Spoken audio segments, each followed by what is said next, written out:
اچھا ہم نے اکثر اپنے واٹس ایپ جو ہے ویب کے اوپر کھولا ہوتا ہے, ٹھیک ہے, اپنی ورک پلیس کے اوپر یا کہیں لیپ ٹاپ پہ بھی کھولا ہوتا ہے. ہاں, تو وہ انفارمیشن جو ہے وہ اسی طریقے سے آپ کے پیچھے سے فیچ ہو سکتی ہے, کیونکہ وہ انفارمیشن جو آپ ویب کے اوپر کھول رہے ہیں وہ آپ کے براؤزر میں سیو ہوتی ہے. آپ کے پاس کچھ کوکیز, کچھ نوٹیفیکیشنز ایسی آ رہی ہوتی ہیں کہ وہ آپ کو یہ الرٹ کر رہی ہوتی ہیں کہ ہمیں یہ سرٹن ڈیٹیلز چاہیے ٹو رن دس سسٹم یا ایپلیکیشن یا واٹ ایور, اور آپ اسے ایکسیپٹ کرتے ہیں, آپ وہ کوکیز کو الاؤ کرتے ہیں کہ وہ آپ کے ڈیٹا کو ایکسیس کر سکے, اور اسی طریقے سے آپ کے پاسورڈ سارے براؤزرز میں سیو ہو جاتے ہیں. ٹھیک ہے, تو وہاں سے یہ انفارمیشن آگے لیک ہو سکتی ہے. ٹھیک ہے. اچھا وی پی این بتائیں کہ وی پی این کے ذریعے جو ہیں وہ بھی انفارمیشن لیک ہو سکتی ہے؟ اچھا, جہاں پر وی پی اینز آپ کو بہت ایکسیسیبلٹی اور آپ کے کام کے اندر آپ کو ہیلپ کر رہے ہوتے ہیں, اسی طریقے سے فیک وی پی اینز بھی ہوتے ہیں جو بیسیکلی فشنگ کے لیے یوز ہوتے ہیں. آپ کو پتہ نہیں ہوتا, لائک ایک چھوٹا سا اس میں کچھ ایلیمنٹ چینج ہوتا ہے جو آپ کو ریئل والے سے میمک کر رہا ہوتا ہے. آپ کو دکھتا ہے کہ نہیں یہ تو اوتھینٹک وی پی این ہے, لیکن ایکچولی میں وہ وی پی این اوتھینٹک نہیں ہوتا ہے, اور اس فیک وی پی این سے وہ لنک ایسے کریٹ کرتا ہے کہ آپ کی انفارمیشن فیچ ہو سکتی ہے. فار ایگزامپل کوئی فراڈ ہے تو وہ اوبویسلی کسی پرپز سے آپ کو فیک وی پی این بھیج رہا ہے یا لنک بھیج رہا ہے, اور وہ وی پی این آپ کی انفارمیشن, آپ کا ڈیٹا آپ کے براؤزر سے, آپ کے لیپ ٹاپ سے شیئر کر رہے ہوتے ہیں. ٹھیک ہے. اچھا ایسا بھی ہوا ہے کہ میٹا سے یا انسٹاگرام کے آفیشیل اکاؤنٹ سے ای میل آ جائے, اور وہ ایسی ای میل ہوتی ہے کہ آپ یہ نہیں اندازہ لگا سکتے کہ یہ اوریجنل ہے کہ یہ فیک ہے؟ اچھا میں اس کا تھوڑا سا بتاتی ہوں. جیسے کہ آج کل کافی زیادہ ڈیجیٹل اویئرنیس ہے, لوگ اپنے آن لائن بزنسز بنا رہے ہیں, ڈفرینٹ پلیٹ فارمس کے تھرو وہ اپنے آن لائن سیٹ اپس کو کریٹ کر رہے ہیں, which is a very good thing to empower themselves. لیکن وہیں پر اب آپ کے پاس فار ایگزامپل آپ نے شاپیفائی کا ایک اکاؤنٹ کریٹ کیا اپنی ویب سائٹ بنانے کے لیے, اور ادھر سے آپ کو ایک ای میل آ رہی ہے کہ آپ کی پیمنٹ پینڈنگ ہے, آپ اس لنک کو کلک کریں اور پیمنٹ آپ ایکوائر کر لیں. ہاں, پیمنٹ ایکوائر کرنے کے اپنی کارڈ ڈیٹیلز آپ انٹر کر دیں. ٹھیک ہے. تو آپ کو لگتا ہے کیونکہ because you are new to it and you feel like کہ یار ہمیں نوٹیفیکیشن آیا and this should be official, کیونکہ وہ کسی شاپیفائی کے نام سے آ رہا ہوتا ہے. بٹ ایکچوئل میں جب آپ اسے غور سے دیکھیں, دھیان سے دیکھیں, تو shopify@gmail.com, like Shopify is an official plate form, وہ جی میل پہ کیوں اپنا اکاؤنٹ بنائے گا؟ تو اسی طریقے سے مین ٹائٹل آپ کو جو شو ہو رہا ہوتا ہے وہ آفیشیل اکاؤنٹ کا یا آفیشیل پلیٹ فارم کا شو ہو رہا ہوتا ہے. For example Facebook, Meta کی طرف سے بہت زیادہ نوٹیفیکیشنز آتے ہیں آپ کی کسی بھی بزنس اکاؤنٹس کے اوپر, اور وہ سب فیک ہوتے ہیں. ٹھیک ہے. میٹا کے آفیشیل پلیٹ فارم سے آپ کو آفیشیل ای میل کے تھرو ہی آئے گا, but you should be aware of all those details کہ یہ مجھے اوتھینٹک انفارمیشن آ رہی ہے یا اوتھینٹک انفارمیشن نہیں آ رہی. سو اویئرنیس بھی ہوتا ہے سہرش کے بار بار آپ کو اکثر آتا ہے کہ please change your password, your account has been accessed کسی اور جگہ سے ہوئی ہے, تو آپ فوراً کلک کرتے ہو, پاسورڈ چینج کرتے ہو تو آپ کا ہیک ہو جاتا ہے. یہ بھی چیزیں دیکھنے میں آئی ہیں, کیا کہیں گی؟ بس اس میں یہی بات ہے جو میں آپ کو بتانا چاہتی ہوں کہ انفارمیشن, آپ کی جو بیسک انفارمیشن ہے وہ کہیں نہ کہیں سے لیک ہو رہی ہے. یا تو آپ نے کہیں پر باہر کہیں سائن اپ کیا ہے, یا کوئی ایسی ایپ یوز کیا ہے, یا کوئی ایسے پلیٹ فارم کے اوپر آپ نے اپنی ڈیٹیلز ڈالی ہیں جو کہ سیکیور نہیں تھا. ٹھیک ہے. Secure in the same sense کہ یہی انٹرنیٹ سے آپ کی ساری انفارمیشن آگے لیک ہو رہی ہوتی ہے. یہ بھی بتائیے گا کہ فیک کالز آ رہی ہیں, 021 کا نمبر ہوتا ہے, 051 کا نمبر ہوتا ہے, آگے یوان نمبر ہوتا ہے. جی بالکل. تو آپ کیا سمجھتی ہیں یہ فیک کالز کو ہم کیسے کرب کر سکتے ہیں؟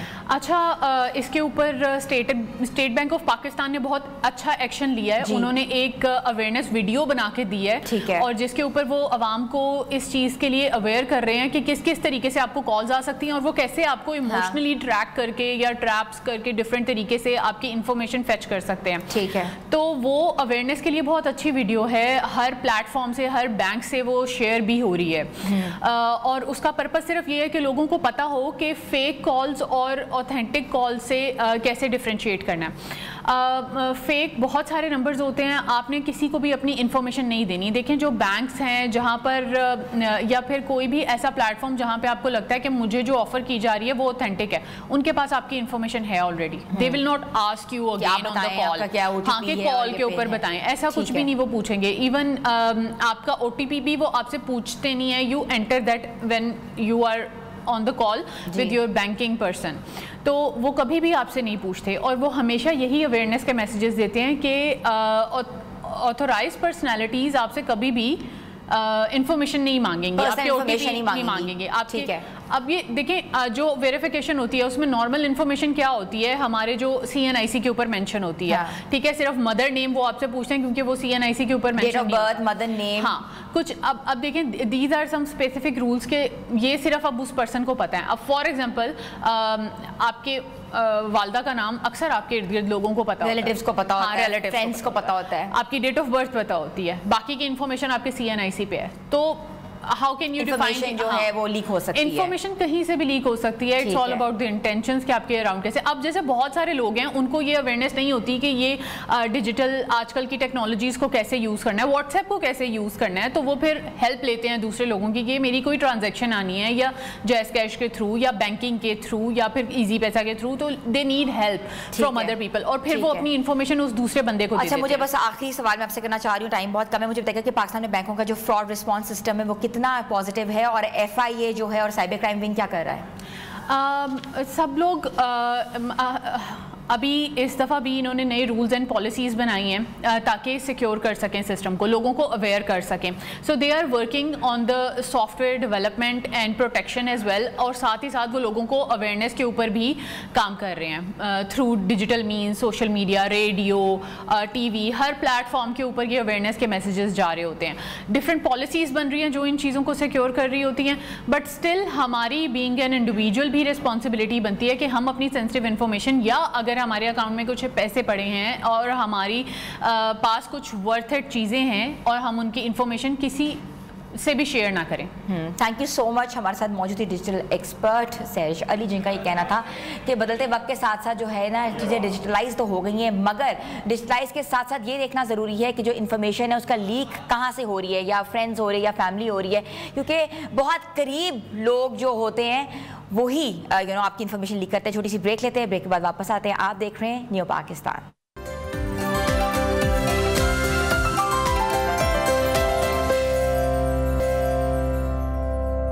نیو پاکستان میں آپ کو ایک بار پھر سے ہم خوش آمدید کہتے ہیں. ویورز, اب بات کرتے ہیں تھوڑی سی ان امپلائمنٹ کے حوالے سے بھی, کہ ملک میں بے روزگاری کا بڑھتا ہوا گراف, معاشی عدم و استحکام اور کم تنخواہیں ایک ایسا چیلنج بن چکی ہیں جو ہمارے معاشرے کی جڑوں کو کھوکھلا کر رہا ہے.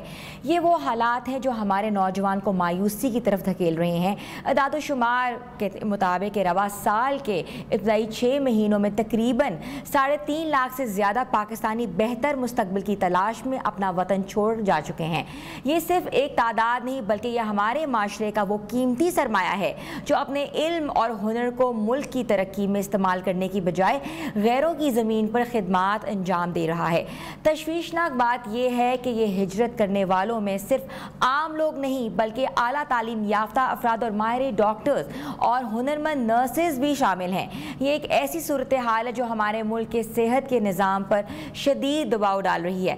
ڈاکٹرز اور نرسز کے بڑے پیمانے پر ملک چھوڑ کر جانے سے اسپتالوں میں عملے کی کمی ہو رہی ہے جس کا براہ راست اثر مریضوں کو فراہم کی جانے والی سہولیات پر پڑ رہا ہے. عرب اخبار گلف نیوز کی حالیہ رپورٹ کے مطابق پاکستانی نرسز خصوصی بڑی تعداد میں بیرون ملک کا رخ کر رہی ہیں. اس کی بنیادی وجہ بہتر تنخواہیں, محفوظ کام کے حالات اور پیشہ ورانہ ترقی کے وسیع مواقع ہیں. خلیجی ممالک برطانیہ اور کینیڈا جیسی جگہیں انہیں پرکشش پیکیجز کی پیشکش کر رہی ہے جس کے باعث ہمارے بہترین طبی کارکن اپنے وطن کو چھوڑ کر وہاں جانے کو ترجیح دے رہے ہیں. یہ صورتحال نہ صرف ہمارے صحت کے نظام کے لیے ایک خطرہ ہے بلکہ یہ ملک کی مجموعی ترقی اور معاشی استحکام کے لیے بھی ایک بڑا سوالیہ نشان ہے. اس ہجرت کی لہر کو روکنے کے لیے ہمیں اپنے نوجوان کو ملک میں ہی بہتر مواقع اور امید کی نئی کرن جو ہے وہ دکھانی ہوگی. یہ سچویشن اتنی انسرٹن ہے کہ اعداد و شمار کے مطابق ہر سال لاکھوں کی تعداد میں افراد یہاں سے ہجرت کر جاتے ہیں, اور خاص طور پہ وہ لوگ جو کہ اسکلڈ بیس ہیں, جن کے پاس ہنر ہے. اور پاکستان میں اس طرح برین ڈرین ہو رہا ہے, اور برین ڈرین ہونا پاکستان کے کہتے ہیں نا کہ سوشل اکنامک گروتھ کے لیے ایک بہت بڑا سوالیہ نشان ہوگا. ویورز, ہم نے سوچا کہ آپ سے یہ شیئر کریں, اور جو لوگ یہاں پڑھ لکھ کے اچھے مواقع ڈھونڈ رہے ہیں تو ان کو کچھ دیر انتظار کرنا چاہیے اور ملک میں کام کرنا چاہیے. چھوٹی سی بریک لیتے ہیں, بریک کے بعد ہم واپس آ رہے ہیں. آپ دیکھ رہے ہیں نیو پاکستان.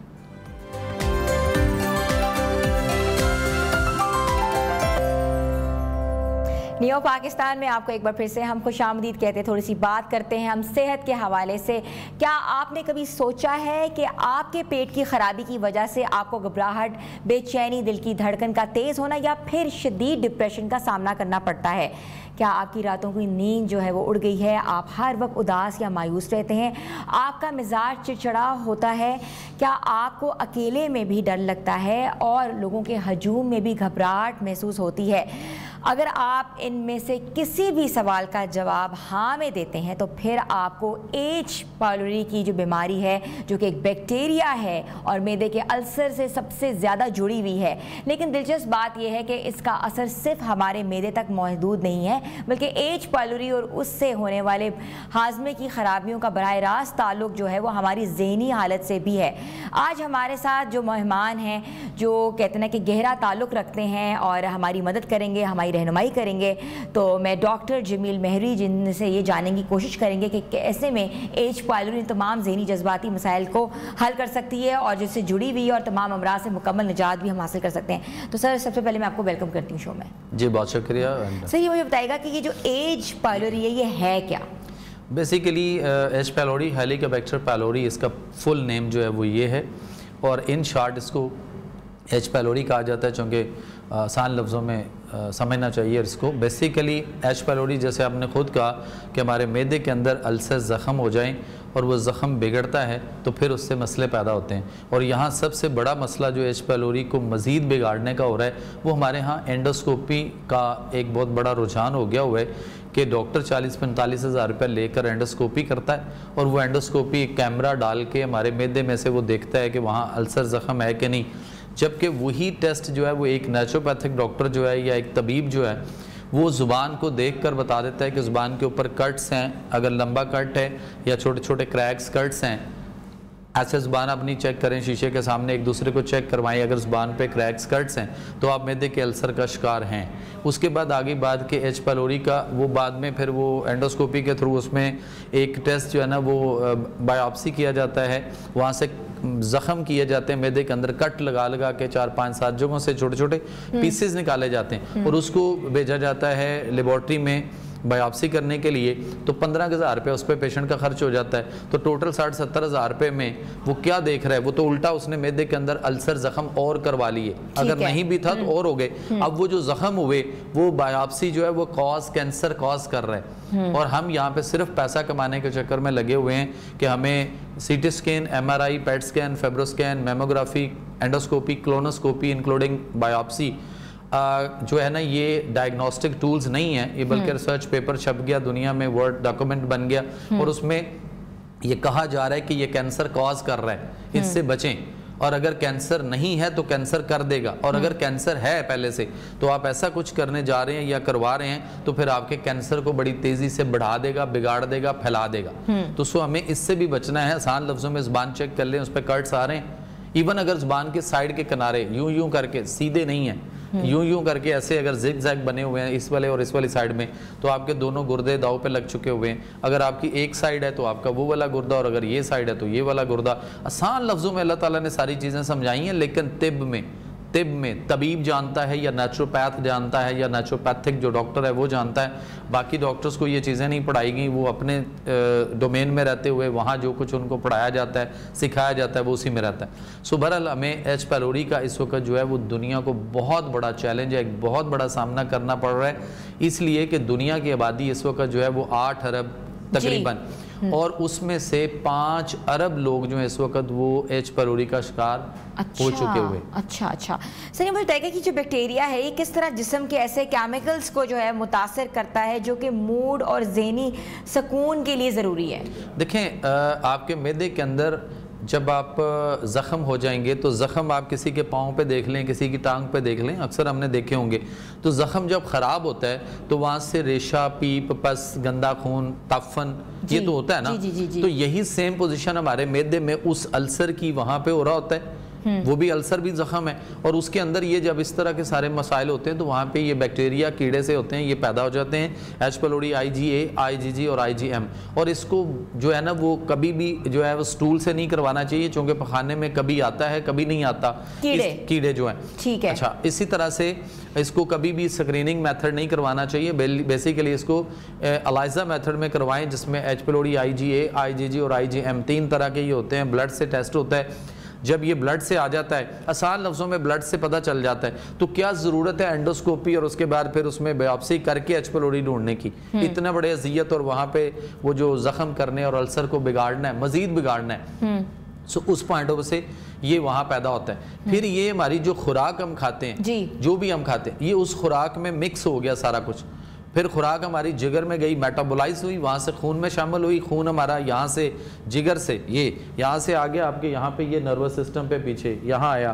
تو اس نے سب سے پہلا پینک اٹیک جو آپ کو کرنا ہے وہ مینٹل ہیلتھ پہ کرنا ہے. آپ کو تمام نفسیاتی مسئلے، یعنی آپ کو ڈپریشن، سٹریس، ٹینشن، انگزائٹی، غصہ، چڑچڑاپن، رونا دھونا، پریشان ہونا، عجیب طرح کی سوچیں، وہم، توہمات، خیالات، ڈر، خوف، گھبراہٹ، جن، بھوت، جادو، ٹونا، سایہ، عمل کسی نے کر دیا وغیرہ وغیرہ. اور اس کے بعد جتنے سائیکاٹرسٹ، سائیکالوجسٹ کے پاس ہیں، جتنے مینٹل ہاسپٹلز میں ہیں، یہ سارے کے سارے، ایون دو کہ باتھ روم میں بیٹھتے ہوئے مریض کنڈی نہیں لگاتا، ڈرتا ہے کنڈی لگاتے ہوئے، لفٹ میں آنا جانا اس کے لیے مشکل ہے، وہ اس میں ٹریول نہیں کر سکتا لفٹ میں. یہ سارے ایچ پیلوری کے مسائل ہیں. بائی ایئر نکلنے کے لیے اس کو بائی ایئر میں ہوتا ہے کہ پتہ نہیں جہاز میں میرے ساتھ کیا ہوگا، بس میں کیا ہوگا، وین میں کیا ہو جائے گا.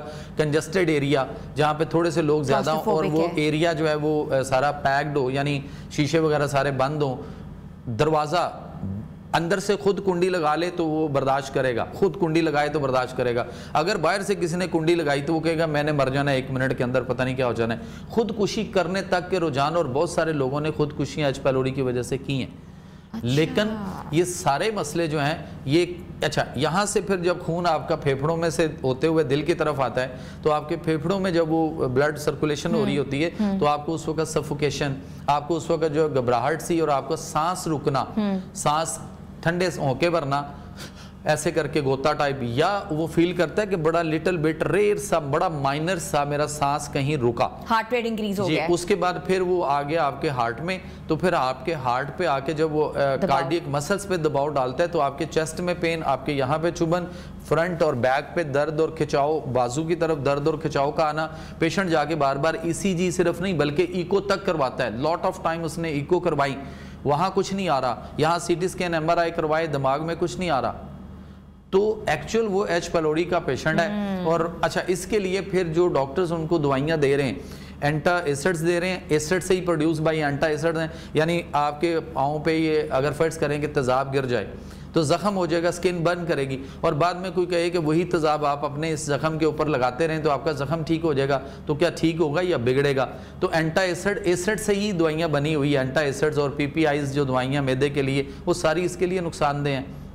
اینٹی بایوٹکس کے کورس کروائے جاتے ہیں. اینٹی بایوٹکس جو ہے وہ معدے کے السر کو مزید بگاڑتا ہے اور خراب کرتا ہے، کیونکہ بہت ہائی پوٹینسی، یعنی ایک دن میں 3-3 ہزار ملی گرام اینٹی بایوٹک ڈاکٹر جو ہیں وہ اس کو پریسکرائب کرتا ہے. وہ جب معدے میں جاتا ہے، اینٹا ایسڈز معدے میں جاتا ہے، PPIs جاتی ہیں تو وہ اس معدے کے السر کو مزید بگاڑتی ہیں. وہ مزید مینٹل ہیلتھ اپنی خراب کر کے، یعنی due to digestive disorder is a mental disorder. اچھا ڈاکٹر جمیل صاحب، یہ بتائیے گا کہ کون سے گھریلو ٹوٹکے ہیں یا غذائیں ہیں جو کہ ایچ پیلوری کے علاج میں جو ہے مدد دے سکتے ہیں؟ دیکھیں، آپ کو کدو کی طرف جانا ہے. کدو ہو گئے، ٹینڈے ہو گئے، گھیا توری ہوگی، مولی ہوگی، گاجر ہو گیا، شلجم ہو گیا، پیٹھا کدو ہو گیا، بھنڈی توری ہو گئی. اس کے بعد آپ کے لیے مونگی کی دال چھلکے والی بہت اچھی ہے. آپ کے لیے کالے چنے شوربے والے بنے ہوئے ہوں تو آپ نے شوربہ لینا ہے، صرف اس میں سے چنے نہیں کھانے.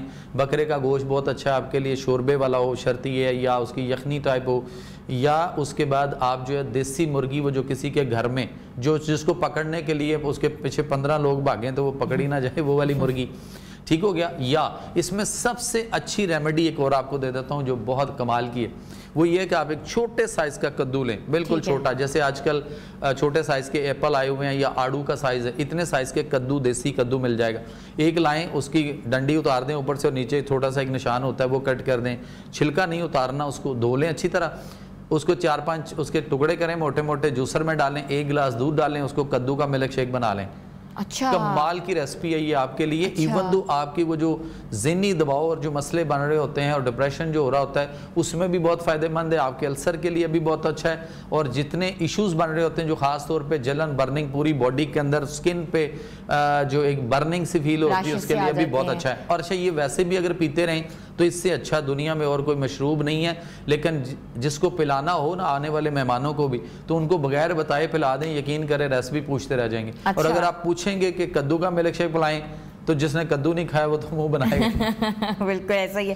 اچھا بتائیں, آپ یہ کہہ رہے ہیں کہ جو غذائیں میں ایسڈ ہے وہ نہیں کھانی چاہیے, جو بادی جس کو کہتے ہیں, چیزیں ٹھیک ہے. اور باقی جیسے لائک دیٹ آپ کے آلو گوبھی مٹر, اس کے بعد پالک بینگن, اس کے بعد آگیا آپ کا چکن چاول انڈا سفید چنے چنے کی دال ماش کی دال, اس کے بعد آپ کا آگیا bakery item all the bakery item pizza burger shawarma, اس کے بعد سموسے پکوڑے دہی بلے فروٹ چاٹیں اور ان کے اوپر مسالہ جات اور اس پہ باربیکیو ٹکا اور یہ جو جتنی کچھ ہم لے رہے ہیں. پھر اس کے بعد junk food frozen food fast food, پھر آپ کا آ گیا کیا کہتے ہیں اس کو cold drinks energy drinks soft drinks آپ کے ڈبے کے دودھ ڈبے کے جوس, کوئی بھی چیز سب کچھ نہیں کھانا. دیکھیں قرآن میں اللہ فرما رہے ہیں کہ فَلْيَنْظُرْ أَيُّهَا أَزْكَىٰ طَعَامًا, سورہ کہف کی آیت ہے کہ جب آپ اپنے میں سے کسی ایک کو بھیجو بازار میں سامان لینے کے لیے, تو اللہ نے فرمایا وہ صحابہ کہف کے ساتھ تھا لیکن سب کے لیے قرآن ہے, تو وہاں پہ اللہ نے فرمایا کہ عمدہ اور تر و تازہ لے کر آئے. پھر سورہ بقرہ کی آیت چیپٹر 2 ورس 259 فَانْظُرْ إِلَىٰ طَعَامِكَ وَشَرَابِكَ لَمْ يَتَسَنَّ,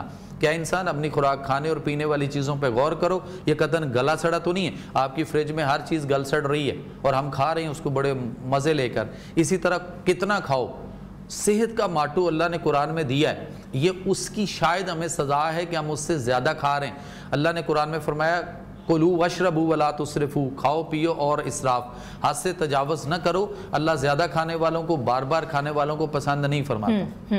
سر بہت خوب ہے. یہ بتائیے گا کہ اس کی کوئی ادویات ہیں جو آج تجویز کرتے جلدی سے بتا دیں. ادویات اس کی اس طرح نہیں ہے, بیسیکلی جو نیچروپیتھک ڈاکٹر ہے یا طبیب ہے اس کو ملنا پڑے گا, وہ دیکھے گا اس کی کنڈیشن کے مطابق دوائی جو ہے وہ اس کے مطابق بنائی جائے گی اور اس کے مطابق اس کو استعمال کروائی جائے گی.